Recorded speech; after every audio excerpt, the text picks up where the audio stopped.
Woman has a story that never showed up for me. I'm off to the pub to tell the guys, oh, she's never fucking happy. Both of those stories are a dead end and a disaster for those people. Welcome back, Come Here to Me podcast listeners and viewers. This week's episode is actually a guest presentation I did on Nick Gregoriadis' show. But Nick has decided not to continue recording and releasing episodes at this time for his own show. And he's been gracious enough to let me get the interview out into the world, even though he's not going to publish it himself. So thank you, Nick. I particularly like this interview because, Nick is a fellow Commonwealther like myself, from one of the former British colonies. He's from South Africa, I'm from Ireland. And so we really kind of get into it a little bit about how do you make love and relationship work. Nick was a little bit skeptical, and I'll let you be the judge. And if I changed his mind... Hey everyone, welcome back to the Nicholas Gregoriadis Show. I'm here with Mr. Figs O'Sullivan, who is in Oahu, Hawaii, via way of Dublin, Ireland. I'm so happy to have you on, Figs. Thanks for coming on the show.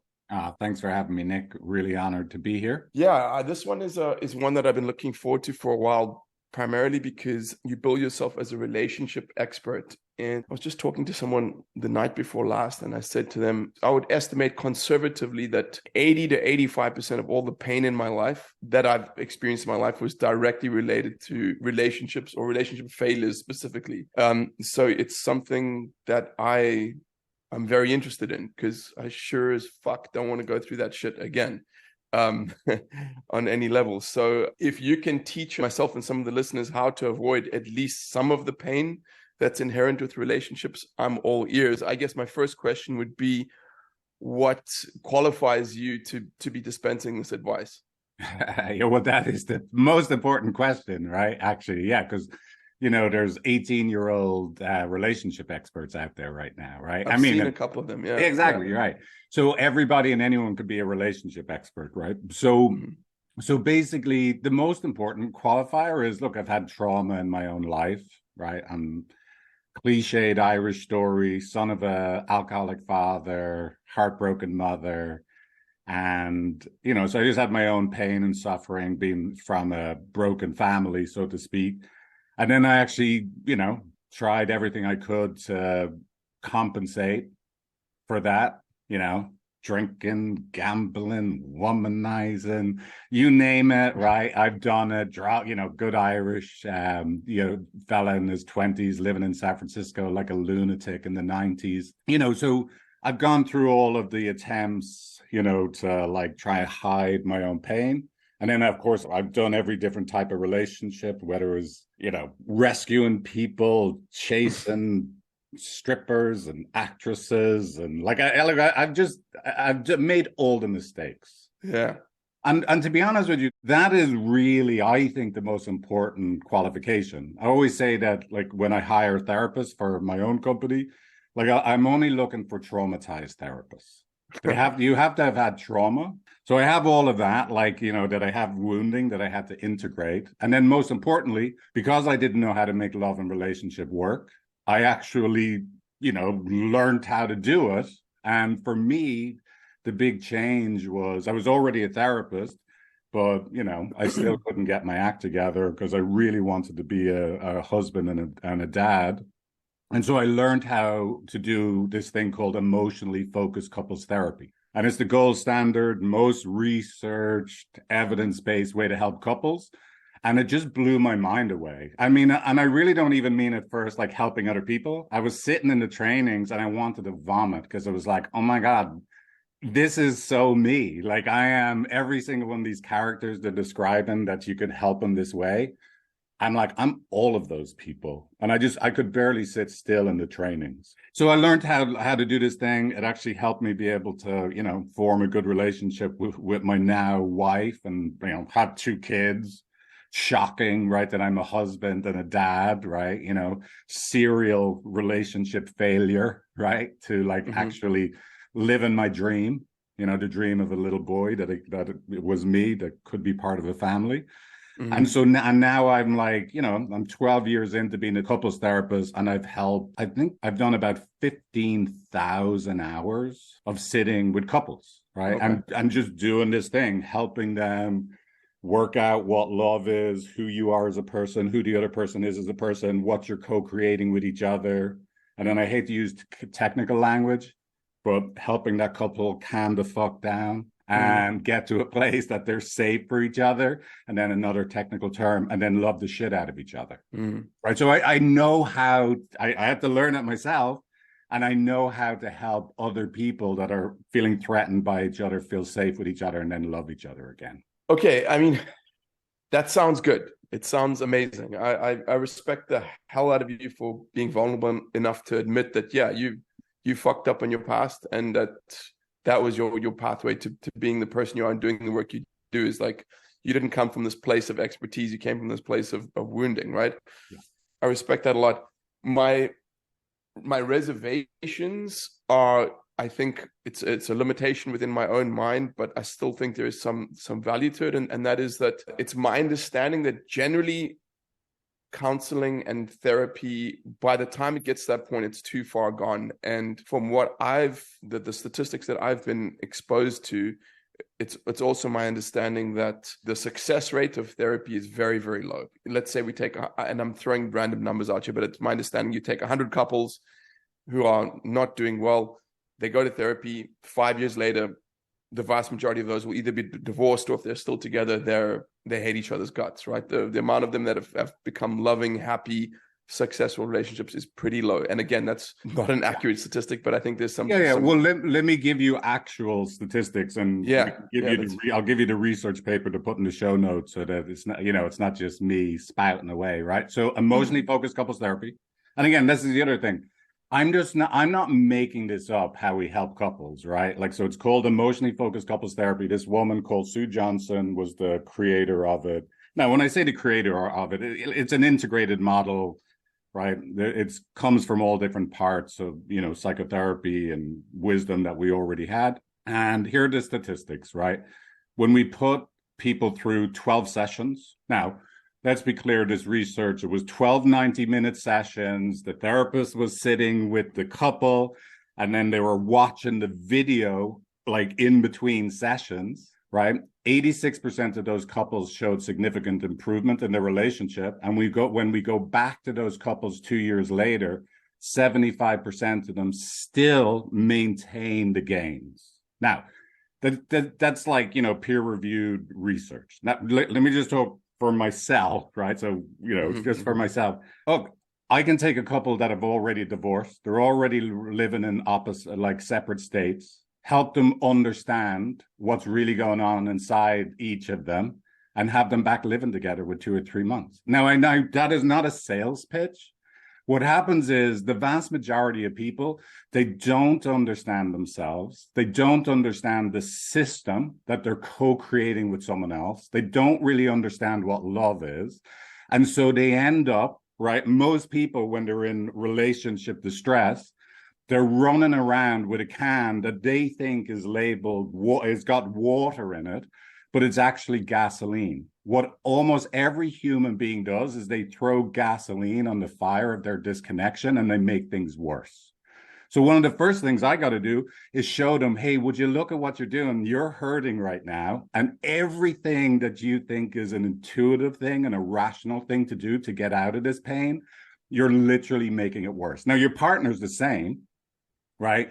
They're hurting, and everything they think they should do to make things better is making it worse. And so, that expression, like, if you're going to tell someone the truth, you better make them laugh, because otherwise they'll kill you. I haven't heard that, but I like it. Yeah. So one of the first things I do is I got to reflect to the couple, right? Look who you are together. You're both hurting. You're both making it worse, right? And the way you make it worse is because you're hurting the other person. And now they're definitely going to have an even more negative story about you. And they're going to be driven to protect themselves from getting hurt with you even more. How tragic for both of you. But usually at first, I got to reflect it to them in a way that's an exaggeration, so that it's funny, right? So that they see, oh, would you look at the comic tragedy of this situation? And this is the key word that we are in, We're not trying to find a bad guy. The only Mm. reason this disconnection is happening is because we love each other so much. And if I can get a couple to live inside of that narrative, we're both hurting and we're both hurting each other because we mean so much to each other, then we can start to make things actually better between them. Okay, so while I'm processing that, I just want to dive a little bit deeper into some of the things you mentioned. You said that generally these disconnections happen because people don't understand themselves, they don't understand the system, and they don't understand what love is. So I'd like to break down all three of those and get more input on, more of an explanation on all of them. So most people don't understand themselves. Let's start with that one. Yeah, well, it might be easier to start with what love is, right? But I guess they'll go into both. But I don't mind you. let me just say. So here's what this is the thing that people don't really understand what love actually is, right? Love, is basically it's the need to be emotionally bonded, right? From a biological perspective, right? Mm-hmm. We all need to be what's called attached. Being attached means being emotionally bonded, all right? And so from the cradle, from your first moment, your first need is there's a good enough other on the other side of your birth. If there's not a good enough other on the other side of your birth, you will die. Like, it took millions of years for this particular, model of human to be here. But physiologically, we're the same. We come out into the world, right? And we're like, is there someone else here so that a dingo doesn't eat us? So your body for the rest of your life is still built to look out in the world and go, is someone here for me to make sure that I'm not going to get eaten? And there's two different sides of that. One is I don't want to be eaten. I need you to be physically, emotionally here. And the other side is I need to know I'm enough for you so I'm not going to be rejected or shunned because my bum is too shitty and you don't want to wipe it, right? So we got to know there's someone there for you and you at the most basic level, and you got to know that you're good enough. And in your life, even though now you're a grown up, right? And you have an amazing podcast, right? And you're just so awesome at being a human being. You're an incredible dancer, really smart. Your body is still the same. You're still going to look out in the world and go, is my person here for me or am I enough for them? Right. And if it looks like the answer is no to that question, you're going to freak out. You're still going to freak out. Right. Okay. So that's attachment theory, right? We all need to be emotionally bonded from the cradle to the grave. Okay, now, how do we apply that to who you are as a human being, right? So, look, love really matters. It's the most important thing. And this isn't some woo-woo, look at these beautiful songs, right? That's just how we're built. It'll be the last thing to be extracted when we're merged with AI, right? Or that we have this attachment mechanism inside of us, right? Mm-hmm. So, right now, you're in a relationship, you meet someone at a club in Los Angeles, and you see them do the moonwalk, and you're like, that person's the best moonwalker I've ever seen. So you do your worm across the dance floor, and they're like, oh my God, I love you. And you guys get together because you both look at each other and you're sending these messages going, oh my God, this person's really here for me. And then you look at them and they're looking at me like I'm really enough for them. And you have this great little romance for a day, a week, a month, 2 years. But then eventually at some moment, now that you're so important to each other, you're going to look across when you're doing your worm and they're looking at the window. And you're like, wait a second. You said you'd always be here. Where did you go? But then when they hear you say, where did you go? They're like, what? They just got scared. You said I'd always be enough for you. I was just having a daydream.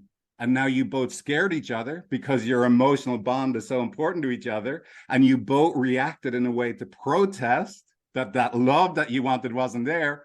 And you scared each other some more. And then you kept going. So fast forward 6 months, I'm just going to do my own shit from now on. I don't need anybody. And then the other person is sending self-help books for you to read in the mail because you're such a shit partner because you're off doing your own thing. You just continue to ratchet up your protest behavior when you're actually really hurting because you're not emotionally bonded. And then here's the punchline. And this is the key. This is so that's awful that these two people are continuing to scare each other. But the punchline is, look how sad this is for both of you. You're two people that really love each other. And the more scared you get that you're not emotionally bonded, you're not attached, the more you react with each other in a way that scares the living daylights out of each other. This is so sad. Imagine now, just for a moment, like, you look back at your past relationships, right? Imagine you got to sit with someone like me who's like a pit bull with a locked jaw. That if you sit with me, I'm not going to stop getting both of you to live inside that world. Now, you can stop. I'm not going to stop. And if both of you live inside that world I just described, where all of a sudden your limbic systems relax, I'm not actually in the room anymore with a crocodile or cold stone. I'm in the room with another little scared mammal just like me. And you know why they're scared? Because they're disconnected from me. They love the shit out of me, just like I love the shit out of them. Now we can make love work. So that's the revolutionary part, getting people to see, hey, listen, you're just two little scared mammals because you mean so much to each other. Wow, that is, I'm not gonna lie, Figs. I'm really fucking impressed with that. That is, wow. It's a whole new perspective on the relationship paradigm. The perspective that I've heard kind of similar ones, but this one's, wow, very cool. Well, Nick, come here, just if it's okay to say. And those statistics you're saying it doesn't work. Who has been introduced to this perspective of what's happening? Everybody's living inside a model of relationship, right? And I'm going to make like gender specific generalizations here for a second, right? Man and a woman get together. The woman has a story, that fucker never showed up for me. Fuck him. I deserve to be prioritized. I'm a queen. Guys like, wah, wah, wah. I'm off to the pub to tell the guys, oh, she's never fucking happy. Thank God I got to wait for a weekend. Everybody's been living in this paradigm and I'm reinforcing it that it's like, it's the problem of the other person not prioritizing me. It's the problem of the other person never being happy. No, listen, you're both locked in a system that is unbelievably tragic and painful for both of you. Now, even if, let's say, a couple wasn't going to be together, I got to get into a place that she doesn't go off to her yoga class and go, I wasn't prioritized again. And he doesn't go off to the pub and have an extra 2 shots to go, you fucking bullshit. Both of those stories are a dead end and a disaster for those people. But the story I just told you, hey, listen, I couldn't handle my own reactivity when I didn't feel prioritized and I blamed and criticized. And I wasn't able to handle intimacy because I kept thinking I was going to be not enough. And we ended up fucking it up. Come here. No, you come here. And we could even part going, oh, we learned so much about ourselves in that, didn't we? Yeah. And we're better able to make the next one work. Yeah, look, I'm sold. There is something that, I'd like to discuss with you because it's clear you're the real deal. That's always a concern with me with the podcast. People want to come on and I can only do so much research based on the things I read online or the videos I watch. And sometimes they're not the real deal. And, I sit there like, you know what I'm talking about. But do. You're clearly the real deal. I can tell. I'm all for taking responsibility, for personal responsibility. I really think that's the pivotal variable in an actualized human being's life is have they taken responsibility for themselves?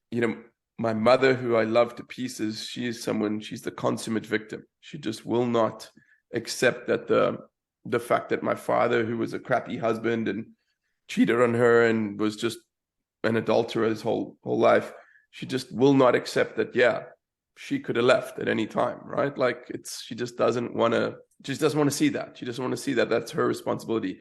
However, I will say, like you mentioned something in this intake form, you said like you just want to be the husband and father. You want to show up as the husband and father, like that your wife and kids deserve, right?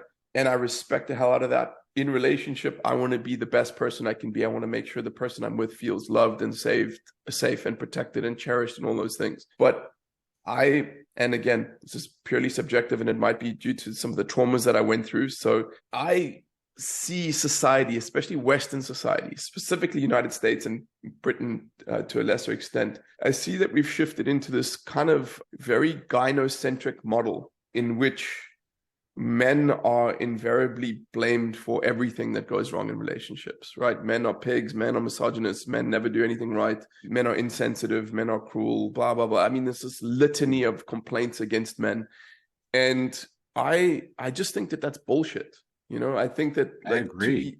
I think that most men and obviously there are exceptions, but most men are fully committed to showing up and being the best versions of themselves. And that we have this sense of entitlement amongst women these days, that men are expected to be this list of things and get everything right and never make any kind of mistakes.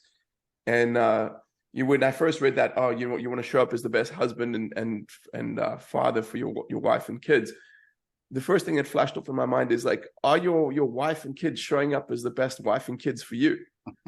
That was my kids know, right? Like they're the bosses, right? But come here, let me speak to this. Is that okay? Let me speak to it. Of course. I love what you're saying, right? So I agree that, look, men are fucking awesome, right? And actually, probably one of the most healing things about doing this work has been my relationship with men in general and guy friends in my life has improved dramatically, because I've gotten to see men as really beautiful people, not just, oh, you're emotionally not available, you just want to do your like fantasy football league, whatever, right? It's bullshit. So there's a little story I made, right? Here's the crazy thing. It's an easier journey in this type of couples counseling. Let's say the man, right, or the person that is seen as the bad one, the one that hasn't got emotional intelligence, the one that's not showing up enough, right? Let's say if a couple is in that dynamic and the other person, most likely a woman, but not always, is the one that, I'm really good and I'm the one that's trying, why aren't you prioritizing me, right? Valid feelings, by the way, not mocking them, right? Because they're coming from a really deep primary place in both of them. Here's the crazy thing. The person that thinks they're going to ace couples counseling, the one that usually I'm actually already know my feelings and I can share them easily, they're probably going to have a harder time at first. The person that's supposedly the shit one, right? Often the man, they'll actually have an easier time, because just think about everything I said, right? Let's say what the offer is. Like, here's what I'm offering, right? You guys love each other. That's why you fight. And it's both of you. Right. And so here's the analogy or little story I made up. Right. So imagine this couple lives in an apartment building. The woman, right, from like lived most of my life in San Francisco. So anytime I'm just doing man woman, I get nervous. Right. But let's say in this, heteronormative story. Right. The woman lives in the penthouse of the building. Right. She's up there on her own, sipping cosmopolitans, looking across town. There are other women in the penthouse apartments. They're so good, but they're so alone because their partners are shit, right? And so, right, and and the world validates them for that, right? I should be loved more. But again, let me just give a shout out to those people. Listen, that's valid pain, because they're in real deep attachment, bonding, terror that I'm alone and you're not here. They're not being bad people. That's just how they protest when they're scared. Okay, so they're alone in that like penthouse. The man is down in the basement. Look, the room he lives in wasn't even supposed to be living quarters. It's a janitorial fucking suite. It's got brooms and mops. And he's down there like with his little fucking like iPhone watching Netflix. Like, I'm not coming out of here because I'm already shit. Why would I come out to find out I'm even more shit? And then I come along and say, hey, listen, I'm going to help you guys. Here's what we're going to do. I'm going to create a well-appointed apartment in the middle of the building, where both of you can live together, right? Where, look, both of you, the way, like, look, I'm staying down here. No, I'm up here alone, you fucker, right? Look, both of you are making it worse. Come live in the middle of the building where it's both of you that create this disconnection. It is an easier journey to go from the basement to a well-appointed apartment where, hold on a second, I'm not just the bad one, it's both of us, than it is to come down from the penthouse. Now, getting that person down from the penthouse is the best thing I can do to help them. The only reason they're blaming, bitching, complaining is they're terrified because they love that person down in the basement so much. Yeah. The only reason they're doing it. And the only reason the fella is down in the basement is, look, it hurts so much when I'm a disappointment. I am actually doing my best. Please, could I have a passing grade? I don't even need an A. Just let me pass. So you can imagine, he's already, like, one meeting, the guy that would be sitting there, right? Like, I don't fucking know about this couples counseling thing, right? Yeah. He's like, I'm in. Yeah. I'm not going to be the bad guy anymore. But she might be a little, wait a second, I thought we were here to change him. This is starting to sound a bit Yeah, scary, right? yeah. Anyway, so look, this is the crazy thing is I agree it is not all the men's fault. It's not that they're bad. And the other thing that blows me away, men actually have amazing access to their internal experience. They just need a lot more space. They just need a bit more space. Yeah. So this comes back to another example that I was going to cite. There is this narrative in the modern world that men are terrible communicators and women are better at communication than men. And, after a lot of deep introspection and analysis of that, I've realized that that's just bullshit. It's just a lie. It's a lie. In fact, it's the complete opposite. For example, if a man has a problem with another man, what do? We go confront the guy. We say, hey, dude, what's the deal? What's going on, right? And we talk it out or we fight it out or whatever it might be. Like we deal with it there and then. Yeah. Every man listening to this, every single man listening to this, including you, has experienced their partner being angry with them and just giving them the silent treatment and expecting them to know what they did wrong, right? And I remember specifically, I was with a partner once, and she said to me, I was trying to figure it out. I was like, hey, let's discuss this thing. Let's get to the bottom of it. And she was like, I can't do that. It's not a rational thing. And then I was like, okay, so what you're telling me is you're expecting me to understand this thing coming from you that's not rational or logical. And I'm a rational, logical human being that like I move through the world using rationale and logic. Like if it's rainy outside, I put on a raincoat, right? If I don't know, I cut my foot, I logically deduce that it's bleeding. I've got to stop the bleeding, right? Like that's the way like a human being that succeeds on this physical plane moves through the world. And you're telling me that I've just got to intuit and understand why something I've done has upset you or why you're upset without any verbal communication. And then you're holding me to that standard. And women, yeah, they have this gift, or this gift might even be a strong word, but they have this ability to just generally like sense and intuit things in a way men can't. But then to hold us to that standard, I think that's just bullshit. It's just right. Well, so let me tell you what I would do in that scenario, right? It is a big helpful, right? So here's what I would look at it is both of you make sense. Everybody always makes sense. Like this is the other thing. Everyone always makes sense, right? So here's what I hear, right? And it may not be exactly this because you just told me the story, but this is probably what's going on, right? Deep down inside, she feels alone, that she can't really connect with you, even though you might be talking like, I just can't feel like he's really here. I can't quite feel Nick. I want to like eat him. But I can't get him. So, and anytime she feels like that, she's hurting inside. So she tries to explain it to you. Like you don't respond the way she wants you to, right? And at some point, she lets you know explicitly or implicitly she's disappointed in you that she can't connect with you. Like, and in this case, let's say she's eventually, look, I'm not even going to bother trying to tell you because you should know already. That lands as criticism, telling you you're not good enough. It hurts you. And then you go into hyper rational mode. Like, look, explain to me what the hell's going on. Now she's like, whoa, he's definitely not here, even though you're engaging more. So she gets more scared. And she's like, look, there's no point even explaining to you, right? Which puts you down even more. So you feel even more not enough, more powerless. And now you're going to tell her you're not even rational. Look at what you're doing. Now she's like, oh, Jesus, if I was scared he wasn't here, this is really terrifying. Oh my God, he's not the person that loves me. And so she's going to give up or criticize you even more. And so you both end up getting more hurt. You both end up reacting in ways that are making it worse. And so I get both of you to live, hey, listen, can you see what's happening between the two of you? You poor little devils. You poor little devils. The only reason it's happened is you just really want to connect, and when you don't connect, you get scared and you end up criticizing them. You didn't even mean to criticize them. You thought you were just giving them some helpful advice. Could you not just like feel what I'm feeling? But it actually lands like criticism. It hurts him, and now he's going to come back and defend himself. Oh, Jesus, guys. This is so sad for both of you.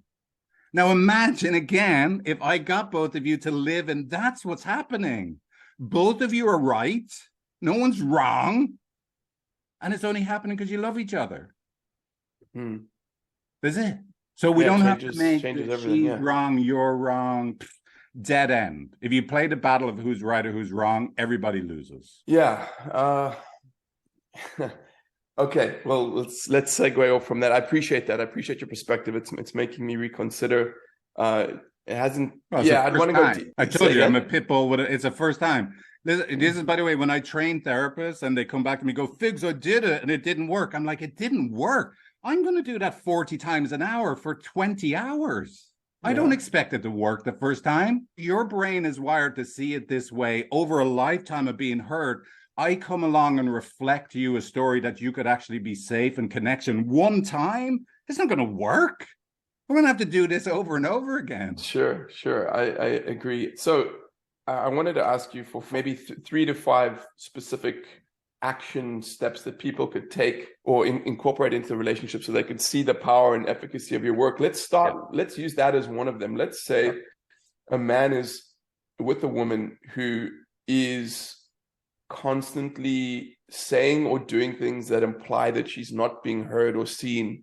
Yeah. And he is really doing his very best to make sure she's feeling heard or seen. But for some reason, there's this disconnect.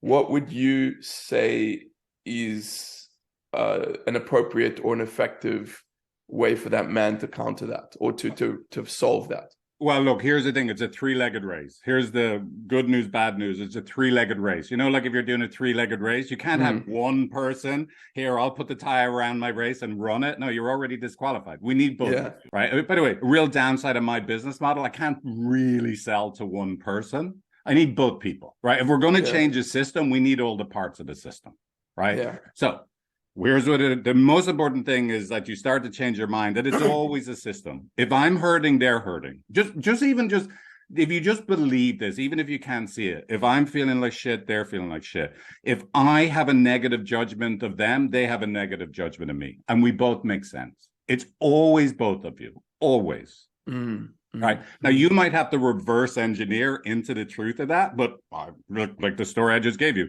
the only reason she's saying, like, you know, whatever she's saying, like, you're not here for me the way I want you to be, is because she's scared inside. Guaranteed. The only reason you now have this story of like fucking never happy, supposed to end, like irrationality isn't like needed. That's the way I live my life. The only reason you're saying that shit is you feel awful inside to not be accepted by the other person. So it's always a system, always both of you. Okay. So let's say now armed with this knowledge that you've just shared with me, if a woman that I was with started to display those characteristics, I would then logically deduce she doesn't feel safe. She's not connecting with me. And I would sit her down. And because my word means a lot to me and I only speak what I mean, I would say, look, I understand that you do not feel safe. And I want you to know that you are safe. Okay, slow down. Let me stop you here. Like, I'll interrupt you. No. Yeah. But I'll tell you why. But you understand how, like, to a rational, sane person, I get that it, would seem like but this is logical. Where we got to accept reality. Just let me run the scenario. This is like a kid, like, is scared there's a monster under the bed. And you come in. You say you're a father, right? And your kid, there's a monster under the bed, there's a monster under the bed. And you come in and say, son, there is no monster under the bed. You must go back to sleep. You should not be scared, right? Did you meet your son's needs? But you actually stopped me before I finished. Sorry, the second thing I got overexcited. And I agree. First of all, that was a good counterpoint. The second part I would say is, I want you to know that you are safe. I'm telling you are safe. What else could I do to make you feel safe? Great. Right? That's great. The what else could you, but here's the first thing. This is the weird thing, right? The first thing we have to do with human beings, right? And no one gets it right the first time. We usually get a chance to get it right. Like, I don't get it right with my wife. My wife says I'm really sad right now. And I say, would you like a sandwich? Did I meet her? I'm like, I try and come up with a solution. Do you want to go for a walk? Right. Like, and then I see, like, hey, listen, Figs, I just told you I'm sad. I'm like, oh, wait. I got it. Like, that was enough of a prompt that I'm failing to get it, right? So the first thing we have to do is accept the other person's experience, right? And then validate their experience, right? Be with them in where they are right now. Not try. See, this is the thing, and this is a really hard one, especially for men. We want to move from here to somewhere that it isn't bad. And men have to tolerate being in bad. We got to grow our ability. Like, let's go to the gym and tolerate everything right now isn't okay and be with the person. And by the way, this is how it'll get to okay much quicker. So let's say again, your girlfriend, says like, look, I'm really sad right now. I'm not feeling safe. I don't feel connected to you. Ideally, now again, no one does this right the first time because it's going to feel really bad. You're going to try, I do forget, you are safe. I do love you. What are you talking about? How is this not enough? Right. And then eventually you'll see that didn't work. Right. And so hopefully that's enough to go, what did Fig say? Oh, shit, that's right. I'm going to try and like be with, look, I accept you're sad. It must be terrible to feel not connected to me, especially when I know how being connected to me is so important. Oh, sweetie, how awful that you're so sad right now. I'm actually going to accept and validate their experience, be with them, not try and fix it and change it. Like, this is the crazy thing. Every time this is going to sound terribly dramatic. If someone is sad and you try and change their experience, let's say the person that's sad is an actual person, you've actually told the sad one, fuck off. I want this other person. Invalidated the way they feel, basically. Yeah, you want to change them into something else. And the sad one, right? The not safe one has heard your attempt to fix it as you're trying to get rid of me. And so of course they're going to protest, no, listen, you're not getting it. So all your attempts to fix it makes things worse. Okay, I agree. That sounds like a very logical explanation. What came to me while you were describing it is, if we accept the evolutionary theory that this is a mammalian pair bonding response that's been crafted over millions of years, why is it so fucking ineffective? Why do we have to have guys like you come and decode the whole thing for us? Why didn't we evolve like a better way of communicating with each other? Well, yeah, but like when you say it's so ineffective, I mean, it's a really good question. Firstly, it's a really good question. Why is it so difficult? Right? I don't know really. I'm not sure how to answer that one. Yeah, what a great. I mean, that's a. Yeah, I have to think about that. Yeah. Yeah, I say to myself, if I ever meet, if there is a God that's like takes on some sort of anthropomorphical form that I could have a discussion with, and I meet him or her one day, that will be the first question I ask, is like, why did you make it so fucking complicated and difficult? Like, why couldn't just be like, yeah, you meet someone, you fall in love with them, and it's happily ever after? Why do they have to be all these like hoops to jump through and things to change about yourself and compromises to make? And it's like, and this is something I said to a very close mentor of mine. I said, like, look, as a man, right? Like, okay, I said to him, sell it to me. Here, I'm a man. I'm a reasonably attractive man. I don't find it difficult to meet women. Like, there's two options in front of me. One, I could just sleep with a new woman off Tinder every week. I could have my bachelor life. Like no complications, no problems, and get my physical needs met every week by a new woman. Or the other side of it, the other path is, yeah, you have a relationship, right, in which you have one woman and you're exclusive to her, and you then start to make all these compromises and deal with all these things. And sure, there are positive things, there's a certain level of intimacy that comes along with it. And I said to him, like, I don't know, dude, it's a tough sell for me. Like, I mean, like, yeah. And he said, yeah, it is worth it. He said, like, the depth of love and intimacy that you can find is worth it. And I still like to believe that. I still want to believe that. So I guess what I'd ask you, Figs, is, can you sell it to me? Yeah, well. So here's where you're saying that it's so painful. It's such a heavy price. I think we got to start with the frame, and this is what I was saying. Remember, like people don't really understand what love is. Yeah, love's not feeling just so amazing with each other. That's a benefit of love, but ultimately, love is these two simple equations, right? You're so important to me. When it looks like you're not there for me, I get scared. Like, if I have two people that come into my office and one of them feels you're so important, like, I interpret everything they're saying as, oh, this person, the relationship is so important, the other person's so important, that every time it looks like they're not a priority, they're not cared for, they're not special to that person, they get scared inside. So this is the weird thing. It's the negative feelings that indicate that they're in love, right? Like long-term attachment love, not romantic, Barry White music playing love, right? Okay, so the other equation is, you're so important to me that when it looks like I'm a disappointment to you, I'm in pain, I'm devastated inside. Now, both of those people then, because they every single day, they're trying to move away from accepting. That's what love is. It's like we're so important to each other. We hurt when it looks like the other person isn't giving us what we need, right? Mm-hmm. If two people accepted that, then they can celebrate that. I know this sounds weird. It's like look, you're next time you're in a relationship, let's say you one day lived inside this model, right? Here's what your work would be. No offense, Nick, you said you were going to ask me tough questions. I'm going to ask you a tough question. I'll tell you what your work would be. You have been really hurt in love and relationship, your primary relationship, relationships with other people. Your primary work is to go from the way you protect yourself, protest being hurt, have limiting beliefs, like imaginal structures, right? Belief structures, right? Mm-hmm. And you come to the world from that place. But the only reason they're there is right underneath that part of you, there's a little boy who's really hurting, and it's really desperate when it looks like there's no way for me to be enough. He's the one that has to be in relationship. Now, if you do that work, you will end up, and now this part, there is no scientific proof for this part, right? So I'm totally up for you calling bullshit on this part. Let's say you move yourself from a 9 out of 10 to a 5 out of 10. Have I been wounded about not being enough and it's not safe to be in a relationship? Fuck them. My heart's not safe, right? You go from a 9 out of 10 to a 5 out of 10. You will fucking attract someone who's a 5 out of 10 of like, you're not here for me, but I'm not going to freak out. I'll just reach out and hold your hand because I just got scared you weren't there. Oh, it's so funny when you squeeze my hand. I got a little scared that you were disappointed in me. Oh, look how much we mean to each other.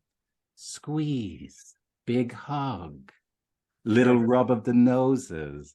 We should go to 7-Eleven and buy the most expensive bottle of champagne they have because look, we just got scared again because we love each other. Mm. So it would take both. Let's say you right now, you're most likely going to attract a 9 out of 10 and I'm not sure if you're here for me and you're like, you're fucking disappointed in me already.